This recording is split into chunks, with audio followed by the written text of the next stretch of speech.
The surgeon's art. Dr. Harrison's surgery occupied the back half of his home on 2nd Street, separated from his living quarters by a narrow hallway that smelled of carbolic acid and boiled linen.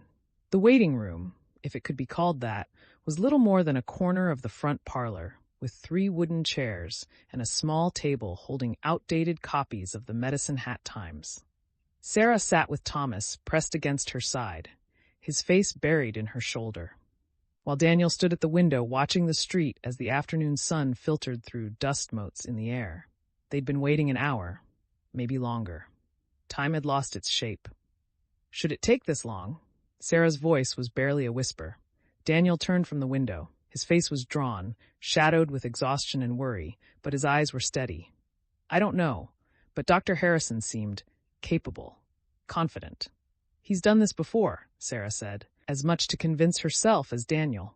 He must have. Gunshot wounds, infections. Out here, he must see them all the time. Thomas stirred against her shoulder. Is Papa going to die? The question hung in the air like smoke. Sarah tightened her arm around her brother. Dr. Harrison is doing everything he can. Mama's with him. They won't let anything happen to Papa. But even as she said it, she remembered her father's face in the wagon, gray as old ashes, his breathing shallow and rapid, the fever burning through him like wildfire through dry grass. She remembered the smell of the wound when her mother had changed the dressing that morning, the sickly sweet odor of infection that had made Sarah's stomach turn. She'd seen that smell before. On the trail west, when old Mr. Peterson had cut his hand on a rusty nail and refused to treat it properly. 2 weeks later, they'd buried him beside the Bow River. Sarah?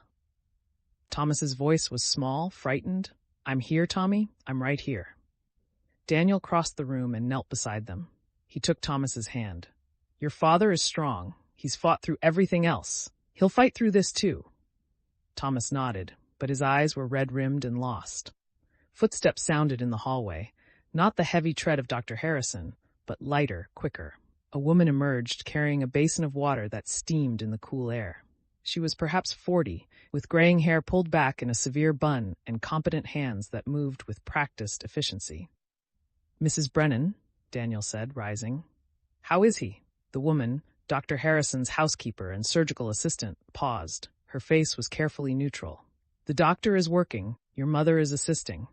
She met Sarah's eyes. He's doing everything that can be done. What does that mean? Sarah asked. What's he doing? Mrs. Brennan hesitated, then seemed to decide that honesty was kinder than evasion. The wound was badly infected. The doctor is debriding it, cutting away the dead and diseased tissue to reach healthy flesh. It's the only way to stop the infection from spreading further. Sarah felt her stomach clench. Cutting. It's necessary, Mrs. Brennan said firmly. If the infection reaches the bloodstream fully, there's nothing anyone can do. This way there's a chance. She paused. The doctor has also administered carbolic acid to the wound. It's an antiseptic, kills the putrefaction, and he's given your father chloroform for the pain. He won't feel anything. But he's unconscious, Sarah said. He was already unconscious when we brought him in. The fever, Mrs. Brennan explained. His body is fighting the infection. The unconsciousness it's the body's way of conserving strength for the battle. She glanced toward the hallway. I must get back. The doctor needs fresh water. She disappeared down the hall, leaving them in silence. Debriding, Sarah whispered. God. Daniel returned to his position by the window, but his hands were clenched at his sides. Thomas had gone very still against Sarah's shoulder, his breathing quick and shallow.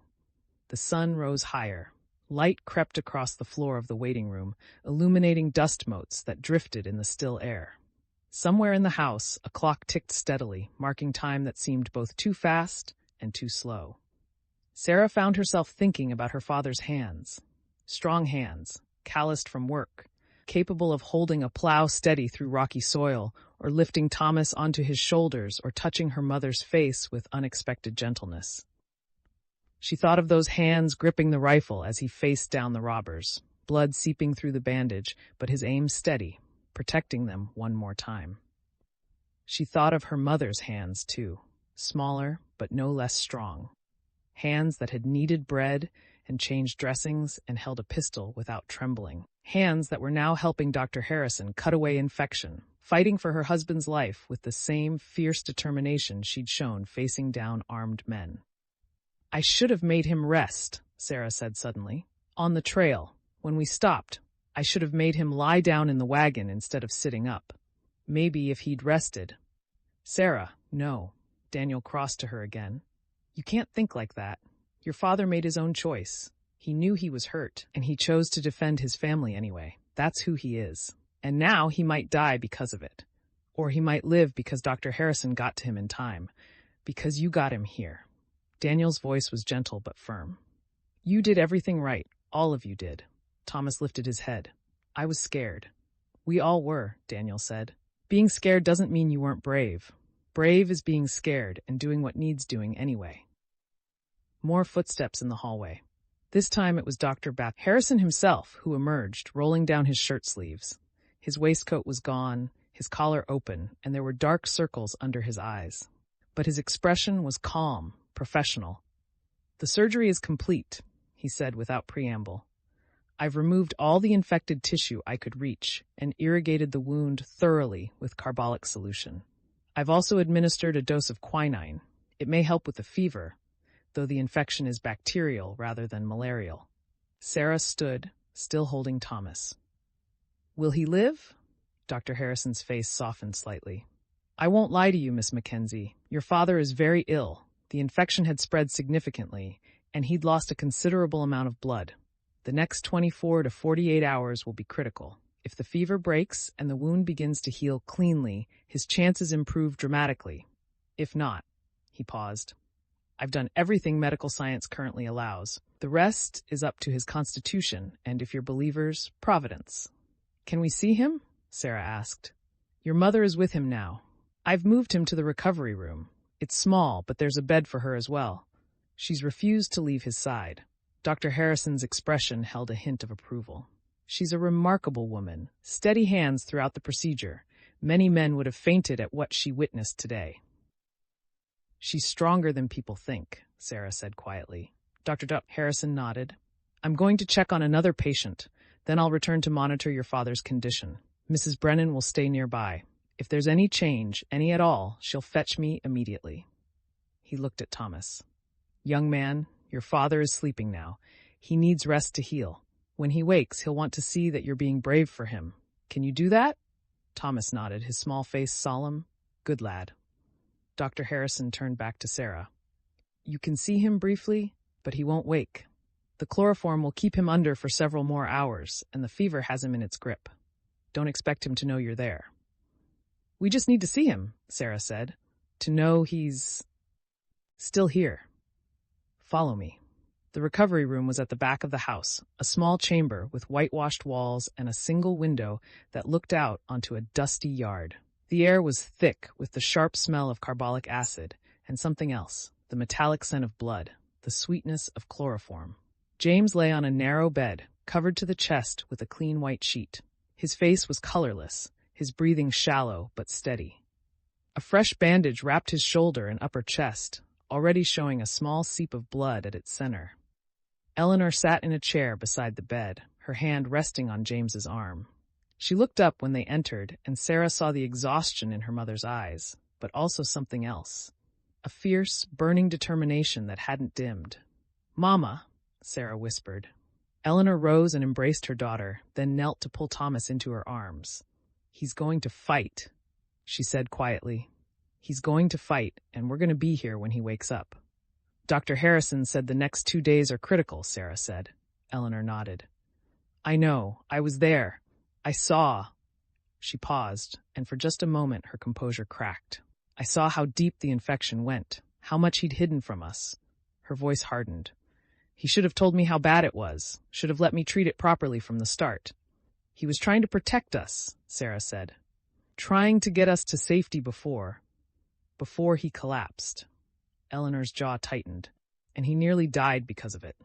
When he wakes up, we're going to have a very serious conversation about what protection actually means." Thomas pulled away from his mother and approached the bed slowly, as if afraid his father might shatter like glass. He reached out and touched James's hand, so large compared to his own small fingers. "Papa?" No response. James's chest rose and fell in shallow rhythm, but his eyes remained closed, his face slack. "He can't hear you right now, sweetheart," Eleanor said gently. "But he will. When he wakes up, he'll want to know you were here." Daniel had remained in the doorway, giving the family space. Now he cleared his throat. "Mrs. Mackenzie, I can arrange for rooms at the hotel. You'll need rest, and I'm staying here," Eleanor said firmly. "Dr. Bach, Harrison has offered the recovery room for as long as we need it. There's space for me to sleep beside James." She looked at Sarah. "But you should take Thomas to the hotel. Get him cleaned up, fed properly, let him sleep in a real bed." "I want to stay with Papa," Thomas said, his voice breaking. "I know, darling, but Papa needs quiet to heal. You can come back this afternoon, after you've rested." Eleanor stroked his hair. "Can you be strong for me? Can you take care of Sarah while I take care of Papa?" Thomas nodded reluctantly. Sarah met her mother's eyes. "We'll be at the Alberta Hotel. Send word if anything changes, anything at all." "I will." Eleanor embraced her again. "You did well, Sarah, getting him here, making the hard decisions. I'm proud of you." The words brought tears to Sarah's eyes, but she blinked them back. "Just make sure he lives to tell me himself." "I will. I promise I will." They left Eleanor sitting beside the bed, her hand on James's arm, her eyes fixed on his face with an intensity that dared death itself to try to take him from her. Outside, the afternoon sun painted Medicine Hat's dusty streets in shades of gold and amber. The town was alive with midday activity. Shopkeepers at their counters, a freight wagon rumbling past, the smell of cooking from nearby houses. Ordinary life, continuing as if the world hadn't narrowed to a small room and a man fighting for his life. Daniel helped Thomas into the wagon, then turned to Sarah. "He's strong. He'll make it through this." "You don't know that," Sarah said quietly. "None of us do." "No," Daniel admitted. "But I know your father. I know he's fought through everything else. And I know your mother won't let him go without a fight." Sarah looked back at Dr. Harrison's house. Through the window, she could just make out the shape of her mother sitting vigil. She was incredible in there. Dr. Harrison said she didn't flinch, didn't hesitate. "She loves him," Daniel said simply. "Love makes us capable of things we never imagined." Sarah met his eyes and saw the weight of what he wasn't saying. The fear he'd felt watching her face down armed men, the terror of the journey to Medicine Hat, the helplessness of waiting while someone you loved fought for their life. "Let's get Thomas settled," she said. "Then we need to figure out what comes next." "What do you mean?"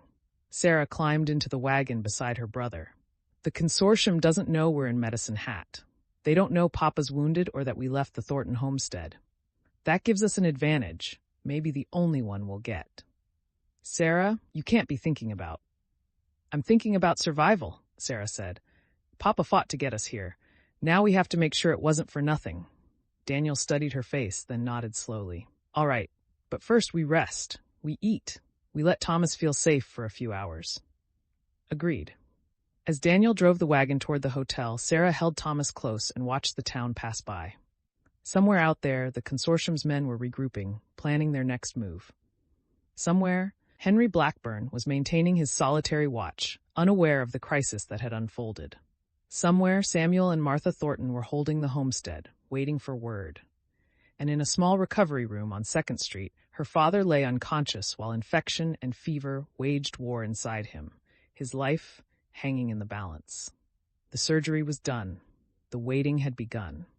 And Sarah knew, with a certainty that settled in her bones like cold iron, that whatever happened in that recovery room would shape everything that came after, not just for her father, but for all of them. The die had been cast. Now they could only wait to see how it would fall.